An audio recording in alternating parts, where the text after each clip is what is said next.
ব্যক্তির চেয়ে দল বড়, দলের চেয়ে দেশ, এমন কথা শুধু মুখে বলা নয়, জাতীয় জীবনে তা প্রতিষ্ঠার লক্ষ্য নিয়ে শহীদ রাষ্ট্রপতি জিয়াউর রহমানের নেতৃত্বে জন্ম জাতীয়তাবাদী দল বিএনপির।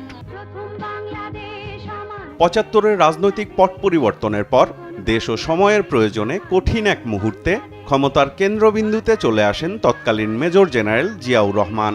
ক্ষমতা গ্রহণের পর নতুন বাস্তবতায় চেষ্টা করেন রাজনৈতিক দল গঠনের। তারই প্রথম ধাপে গঠিত হয় জাগদল। পরে ১৯৭৮ সালের ১ সেপ্টেম্বর জাগদল ভেঙে ১৯ দফার ভিত্তিতে গঠন হয় বাংলাদেশ জাতীয়তাবাদী দল বিএনপি। দলের প্রতিষ্ঠাতা চেয়ারম্যানও ছিলেন তদানীন্তন রাষ্ট্রপতি জিয়াউর রহমান।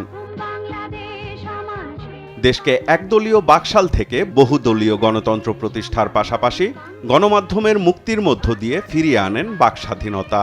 জনশক্তি রপ্তানি ও রপ্তানিমুখী গার্মেন্টস শিল্প সহ বিভিন্ন পদক্ষেপের মাধ্যমে দেশের উন্নয়নের এক নতুন যাত্রা শুরু করেন জিয়াউর রহমান। ১৯৮১ সালের ৩০ মে একদল বিপদগামী সেনা সদস্যের হাতে শহীদ হন জিয়াউর রহমান। পরিবর্তিত পরিস্থিতিতে রাজনীতির মাঠে আসেন তার সহধর্মিণী বেগম খালেদা জিয়া। দলের হাল ধরে নেতৃত্ব দেন স্বৈরাচার বিরোধী আন্দোলনের। ৯০-এর গণ অভ্যুত্থানের পর ৯১-এ তত্ত্বাবধায়ক সরকারের অধীনে অবাধ সুষ্ঠু নির্বাচনের মধ্য দিয়ে হন দেশের প্রথম নারী প্রধানমন্ত্রী। ২০০৬ সালে ক্ষমতা ছাড়লে রাজনীতির কঠিন সময়ের আবর্তে ঘুরপাক খেতে শুরু করে বিএনপি। আওয়ামী লীগ সরকারের গত ১৬ বছরে দলের চেয়ারপারসন খালেদা জিয়ার কারাবাস, অসংখ্য নেতাকর্মী গুম, হত্যা এবং ৬০ লাখ নেতাকর্মীর বিরুদ্ধে মামলা মোকদ্দমায় এক কঠিন চ্যালেঞ্জের মুখে পড়ে দলটি। ২০১৮ সালে খালেদা জিয়া কারান্তরীণ হলে হাল ধরে তৃতীয় ধাপে বিএনপিকে সংগঠিত ও সুসংহত করেন রাষ্ট্রপতি জিয়াউর রহমানের বড় ছেলে, দলের ভারপ্রাপ্ত চেয়ারম্যান তারেক রহমান।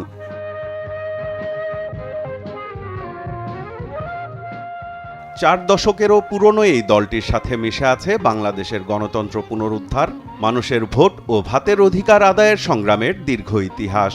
৫ই আগস্ট ছাত্র জনতার আন্দোলনে আওয়ামী লীগ সরকারের পতনের পর মানুষের ভোটের অধিকার প্রতিষ্ঠা করাকে সামনের দিনের বড় চ্যালেঞ্জ বলে মনে করছেন দলটির নীতি নির্ধারকরা।